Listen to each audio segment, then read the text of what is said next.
જય શ્રી કૃષ્ણ મિત્રો, કેમ છો બધા? તમારું સ્વાગત છે ફરીવાર અભિષેક એજ્યુકેશન ગુજરાતી નામની યુટ્યુબ ચેનલમાં. વિદ્યા મિત્રો, ધોરણ 12 સ્ટેટમાં તમારું ખોટું અથવા અધૂરું લખ્યું હોય તો એ સાચું કઈ રીતે પડે એની સિરીઝનો વિડીયો જોવાના છીએ, બરોબર છે. હવે આપણે બે જ વસ્તુ દર વખતે બોલીએ છીએ કે ભાઈ પેપર પ્રેઝન્ટેશન જો તમે નહીં જોયું હોય તો નહીં કામ ખબર પડે. બીજી વસ્તુ હું તમને એ જ કહેવા માંગીશ કે શિક્ષકને આપણે કશું જ કહેવા નથી માંગતા. આમાં શિક્ષકને એવું નહીં કહેવા માંગીએ કે શિક્ષકને નથી ખબર પડતી, બરોબર છે. આપણે એ વસ્તુ જોઈશું કે 1, 2 થી 2.5 થી 3 મિનિટમાં કોઈ પેપર ચેક કરવાનું હોય, બરોબર છે. તો શિક્ષક જે છે પહેલાં માણસ છે, તો એ કઈ સાયકોલોજી ઉપર જે છે એ પેપર ચેક થશે અને કઈ વસ્તુ ઇગ્નોર થઈ શકે, જે ખોટી હશે તે સાચી પડી શકે, રાઈટ. તો એ વસ્તુ આપણે જોવાના છીએ. બહુ કામનો વિડીયો છે, તો ચાલો શરૂઆત. સો સ્ટાર્ટ કરીએ આપણે સ્ટેટ વિશે. એઝ યુ નો કે ભાઈ આપણે કોઈ અહીંયા શિક્ષકની ખોટા નથી સમજતા, આપણે માણસ છે, બરોબર છે. શિક્ષક પણ એમ સમજીને આપણે સાયકોલોજી ઉપર રમીએ છીએ કે એક સાયકોલોજી હોય માનવતાની. ઓકે, આપણે આપણું બેસ્ટ કરીએ છીએ, શિક્ષકનું ખોટું નથી કરતા. એ મેં તમને પહેલાં સમજાવી દીધું છે. ઓકે, ચલો શરૂઆત કરીએ આપણે કે ભાઈ શું છે આમાં કે તમારે ભૂલ સુધારવાની છે. મતલબ ભૂલ સુધારવાની નથી, આપણે ભૂલ છે પણ છતાં ક્લિયર થઈ ગયું છે. ઓકે, તો આ વસ્તુ મેં તમને સમજાવવાની છે. આઈ મીન જે છે આપણે એ વસ્તુ કરવાની છે.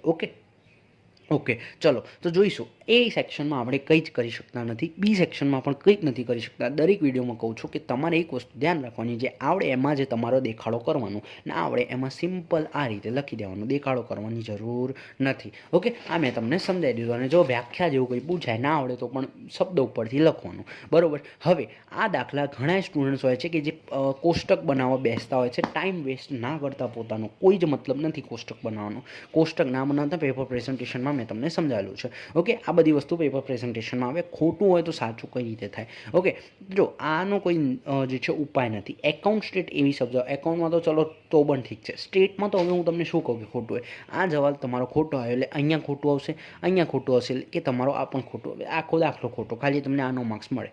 હવે આમાં હું શું કરી શકું? કોઈ ઓપ્શન નથી. ઓકે, તો આમાં હું તમને કંઈ સમજાવી શકે ખોટો હોય તો સાચો પડશે, જેમાં છે. ઓકે, ચલો થિયરી આવી ગઈ. થિયરીમાં તમને બે મર્યાદાઓ પૂછી, આપણે 4 લખવાની, 2 ખોટી લખવાની, વાંધો નહીં, 2 નહીં લખવાની. પહેલી સાચી, બીજી એક ખોટી, ત્રીજી સાચી, ચોથી એક ખોટી. આ રીતે કરી શકો. ઓકે, આવડતી હોય તો બધી લખો, જેટલું શક્ય હોય. જો આમાં પણ શું કરી શકો બોલો, હું તમને શું સમજાવું આમાં કે તમારું ખોટું હોય તો સાચું કરવાનું? આમાં કંઈ છે નહીં. એક જ વસ્તુ આ સ્ટેટમાં કામ આવશે. કઈ વસ્તુ કામ આવશે?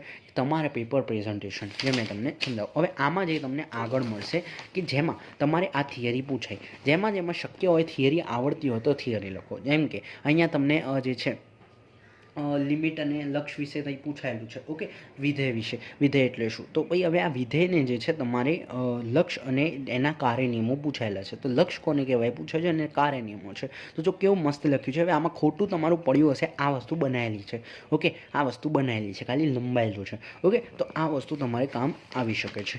હવે જે દાખલો ખોટો પડે, આઈ રિપીટ, જે દાખલો ખોટો પડે એ જમણી બાજુ ખૂણામાં લખવાનો.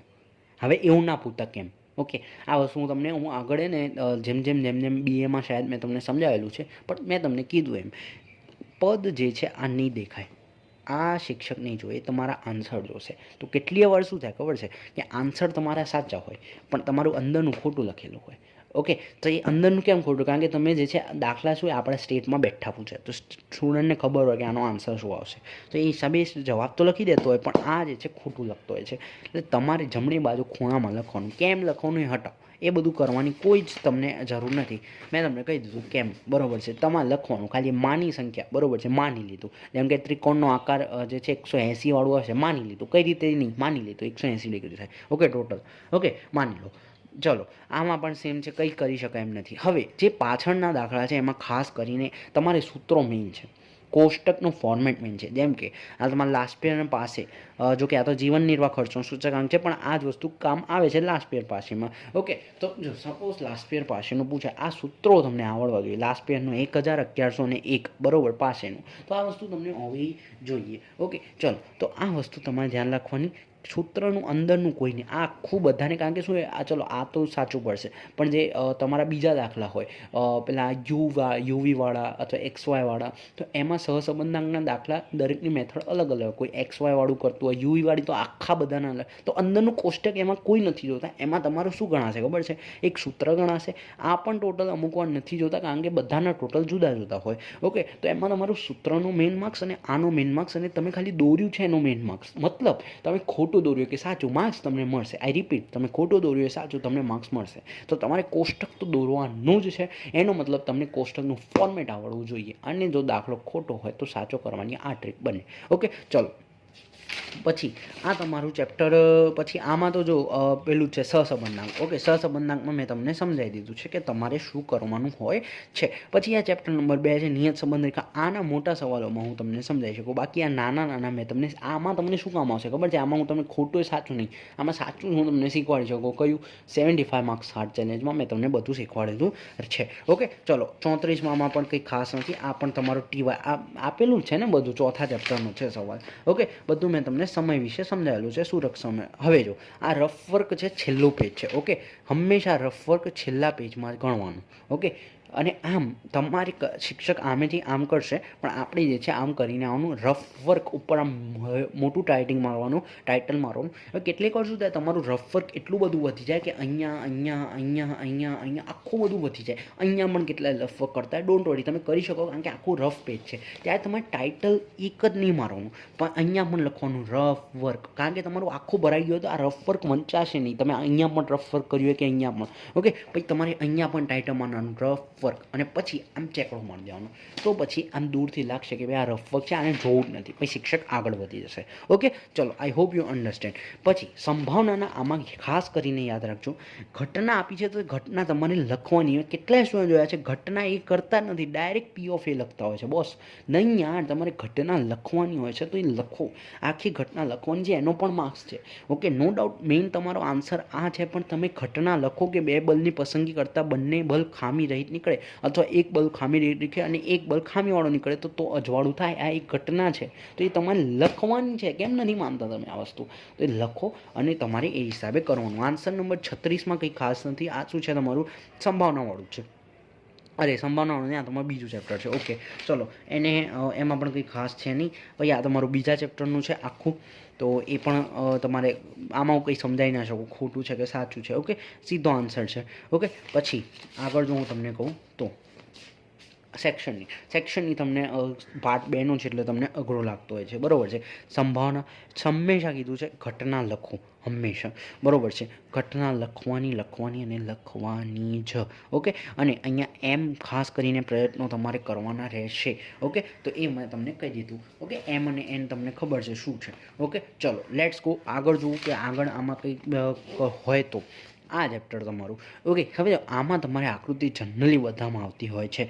આકૃતિનો કન્સેપ્ટ આમાં મેઇન છે. જ્યાં સુધી તમારી આકૃતિ સાચી નહીં પડે ત્યાં સુધી તમારી જે છે સામે આન્સર નહીં આવે. ઓકે, તો જો આમાં જે છે મ્યુ છે, બરાબર છે, સિગ્મા છે, તો આ બધી વસ્તુઓ જે છે તમને આમાં ઇફેક્ટ કરતી હોય છે. ઓકે, હવે આ જ્યાં સુધી આકૃતિ નહીં શીખો ત્યાં સુધી, અને આ આકૃતિ દરેકની અલગ આવશે, અને આ વસ્તુ લોજિક ઉપરથી ક્લિયર થશે. ઘણા સ્ટુડન્ટે આ ચેપ્ટર ઉડાવ્યું હશે, મને શ્યોરિટી છું, હું શ્યોર છું આ બાબત ઉપર કે આ ચેપ્ટર ઉડાવ્યું હશે ઘણા સ્ટુડન્ટે. લક્ષનો દાખલો, આ મેં તમને પેપર પ્રેઝન્ટેશનમાં આ વસ્તુ સમજાય છે, એ વસ્તુ ખાસ કરીને સમજી લેજો, બરાબર છે. આ ખાસ કરીને 41માનો છે. ઓકે, ખાસ કરીને સમજી લેજો. પછી એણે કઈ રીતે 41 પાછળ લખ્યું છે મેં સમજાવેલું છે પેપર પ્રેઝન્ટેશનમાં. ઓકે, અને આ 40મું છે. જો કે આ વખતે તમારી બ્લુપ્રિન્ટ બહુ સારી છે, તો આમાં તમને વાંધો આવશે નહીં. ઓકે, અને પછી તમારું લક્ષ અને વિકલન ઉપરથી છે. લક્ષ અને વિકલનના મેં IMP આપ્યા છે 75 માર્ક્સમાં. ઓકે, તો એ તમારે ખાસ કરીને કરી જવાનું. આમાં મેં તમને સમજાવ્યું, જોયું આ યુવી વાળી. હવે કોઈએ XY વાળી, ઉપર એવું તો લખેલું ના હોય કે યુવી વાળી ગણો. હવે કોઈએ અહીંયા XY વાળી ગણી હોય તો એનું આખું અલગ અહીંયા આવશે, આ ટોટલ પણ અલગ આવશે. હવે તમે યુવી વાળી કરી છે, સાહેબ જે ચેક કરે છે એમની જોડે XYનો જવાબ છે, તો એ યુવી વાળીને ખોટો થોડી આપશે, એ દૂરથી સાચો આપશે. એટલે તમારા 2 માર્ક્સ આના. પછી અહીંયા તમે 5 માર્ક્સ હોય ને તો 2 અને 1 અને 2 એમ કરીને ટોટલ થતું હોય. સોરી, 2 1 અડધો, કેટલા થયા? 2 1 3 અને અડધો, અને આ દોઢ જવાબનો એમ થતું હોય. તો આના તમારા 2 માર્ક્સ થઈ ગયા ને સાચા. કેમ? કારણ કે તમે યુવી વાળી ઘડી છે, સાહેબ જોડે XY વાળા એક્સનો રિઝલ્ટ છે. ઓકે, રિઝલ્ટ છે, આન્સર છે, તો એ સાચું આપી દેશે. ઓકે, એટલે તમને કન્ફર્મ કરો કે ફોર્મેટ કરવાનું છે. આખો ભલે કંઈ બી ના આવડતું હોય તો બી હું ફોર્મેટ ગણીશ. ઓકે, ચલો. અને આટલું થોડું તો આવડવું જોઈએ કે ભાઈ અંદર શું શું આવે. ઓકે, ચલો લેટ્સ ગો. હું આગળ વાત કરું 45, કારણ કે તમારું પ્રેઝન્ટેશન સાચું હશે તો બીજું બધું જ હું તમને કહું છું સાચું પડશે. જ્યાં સુધી પ્રેઝન્ટેશન સાચું નહીં ત્યાં સુધી ખોટું. ખોટું. આ વસ્તુ જે છે તમારી 3, 4 વાળી અને 5 વાળી ચલી શકે. હવે જો આમાં તો સીધા આન્સર જોતા હોય છે, આ કશું જ જોવામાં આવતું નથી, પણ જ્યાં સુધી આ નહીં કરો તો આ નહીં આવે, સિમ્પલ. તો આમાં હું તમને કંઈ કહી શકીશ નહીં. આમાં મેં તમને એક સમજાવી દીધું છે કે ભાઈ ફોર્મેટ કરો તો સારું રહેશે તમારા માટે અને તમારા પેપર માટે પણ, તમારા માર્ક્સ માટે પણ. ફોર્મેટના સપોઝ અહીંયા XY છે, કોઈએ યુવી વાળી કરતી હતી એક્શનમાં આવીને, તો એનો આન્સર અલગ આવશે. સાહેબ જોડે સપોઝ યુવી વાળીનો જવાબ છે, એટલે XY વાળી કરી છે તમે, તો આનો જવાબને સાચો જ આપવો પડશે. Okay, simple. હવે આ ખોટું, પછી આમાં અલગ અલગ માર્ક્સ હોય કે આમાં સપોઝ 2 હોય, આમાં 1 હોય, આનો 1 હોય, આનો 1 હોય, તો એમ કરી થઈ શકે આન્સરનું. કંઈ પણ છે, આપણે એક વસ્તુ ધ્યાન રાખો, આ ફોર્મેટ ના ભૂલતા ગણવાનું. ટોટલ કરવાનું જ, ભલે ના આવડે કરવાનું, બરાબર, વાંધો નહીં આવે. પણ જો તમને ખબર છે, શ્યોર છે હું ખોટો જ છું, તો કરવાની જરૂર નથી. ઓકે, બાકી કરવાનું. ઓકે, ચલો આ વિડીયોમાં રાખીશું આટલું. તમને થશે કે ના વેલ્યુએબલ નથી, પણ જેટલું તમે આમાં જોયું છે એ ઘણું વેલ્યુએબલ છે. ઓકે, આ તમે મજાક, કારણ કે શું છે, આ સ્ટેટ અને એકાઉન્ટ છે, એમાં કંઈ એવું છે નહીં કે તમે તુક્કો માર દો સાચું પડે. ડાયરેક્ટ આન્સર છે, ડાયરેક્ટ આન્સરનો જવાબ હોય. ઓકે, તો એમાં હું તમારે વધારે કંઈ કરી શકું નહીં, પણ જે તમારા બીજા સબ્જેક્ટ છે એ બહુ ઇમ્પોર્ટન્ટ છે, અને આ પણ ઇમ્પોર્ટન્ટ છે જો તમે ધ્યાનથી જોયું હશે તો. ચલો આ વિડીયોમાં રાખીશું આટલું. જો વિડીયો પસંદ આવે તો લાઈક, શેર, સબસ્ક્રાઈબ બધું જ કરજો. મળીશું એક નવા ટોપિક સાથે. ત્યાં સુધી જય શ્રી કૃષ્ણ.